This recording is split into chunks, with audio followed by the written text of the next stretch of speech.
আঞ্চলিক আবহাওয়া কেন্দ্র কলকাতার দৈনিক আবহাওয়া আপডেট ভিডিওতে আপনাকে স্বাগত।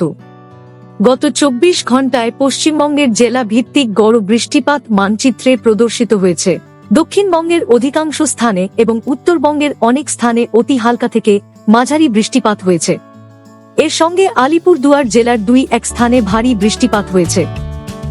গতকালের উত্তর পশ্চিম বঙ্গোপসাগর এবং সংলগ্ন উত্তর ওড়িশা পশ্চিমবঙ্গ উপকূলীয় এলাকার ওপর থাকা গভীর নিম্নচাপটি অত্যন্ত ধীর গতিতে উত্তর দিকে অগ্রসর হয়ে আরও ঘনীভূত হয় এবং একটি অতি গভীর নিম্নচাপে পরিণত হয়।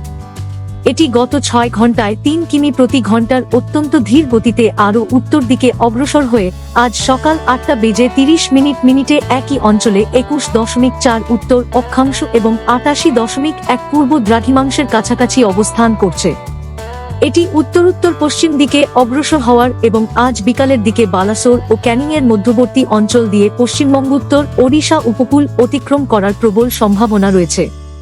সমুদ্রপৃষ্ঠে গড় স্তরে মৌসুমী অক্ষরেখাটি বর্তমানে বিকানের, গোয়ালিয়র, বারাণসী, জামশেদপুর এবং উত্তর পশ্চিম বঙ্গোপসাগর ও সংলগ্ন পশ্চিমবঙ্গ উত্তর ওড়িশা উপকূলীয় এলাকার ওপর থাকা গভীর নিম্নচাপ কেন্দ্রের মধ্য দিয়ে অগ্রসর হয়ে সেখান থেকে দক্ষিণ পূর্ব দিকে উত্তর পূর্ব বঙ্গোপসাগরের দিকে বিস্তৃত রয়েছে।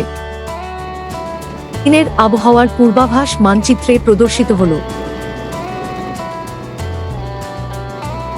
এই আবহাওয়াগত পরিস্থিতির কারণে 27 থেকে 28 জুলাই এর মধ্যে দক্ষিণবঙ্গের কিছু জেলার 1 বা 2 স্থানে ভারী থেকে অতি ভারী বৃষ্টিপাতের প্রবল সম্ভাবনা রয়েছে।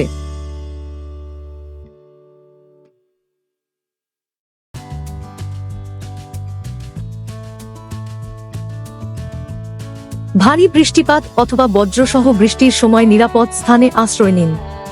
গাছ, বিদ্যুতের খুঁটি বা অরক্ষিত দুর্বল কাঠামোর নিচে আশ্রয় নেওয়া থেকে বিরত থাকুন এবং জলাশয়ের সংস্পর্শ এড়িয়ে চলুন।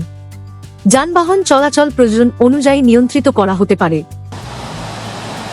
27 তারিখে পশ্চিমবঙ্গ ওড়িশা উপকূল এবং উত্তর বঙ্গোপসাগরে 55 থেকে 65 কিমি প্রতি ঘন্টা, সর্বোচ্চ গতিবেগ 75 কিমি প্রতি ঘন্টা বেগে ঝোড়ো হাওয়া বয়ে যাওয়ার প্রবল সম্ভাবনা রয়েছে। 28 তারিখে এই গতিবেগ ধীরে ধীরে হ্রাস পেয়ে 35 থেকে 45 কিমি প্রতি ঘন্টা, সর্বোচ্চ গতিবেগ 55 কিমি প্রতি ঘন্টা হওয়ার সম্ভাবনা রয়েছে। মৎস্যজীবীদের 28 তারিখ পর্যন্ত পশ্চিমবঙ্গ উপকূল বরাবর এবং উত্তর বঙ্গোপসাগরের গভীর সমুদ্রে না যাওয়ার পরামর্শ দেওয়া হচ্ছে। আবহাওয়া সম্পর্কিত আরও আপডেটের জন্য আমাদের অফিসিয়াল ওয়েবসাইটটি অনুসরণ করুন।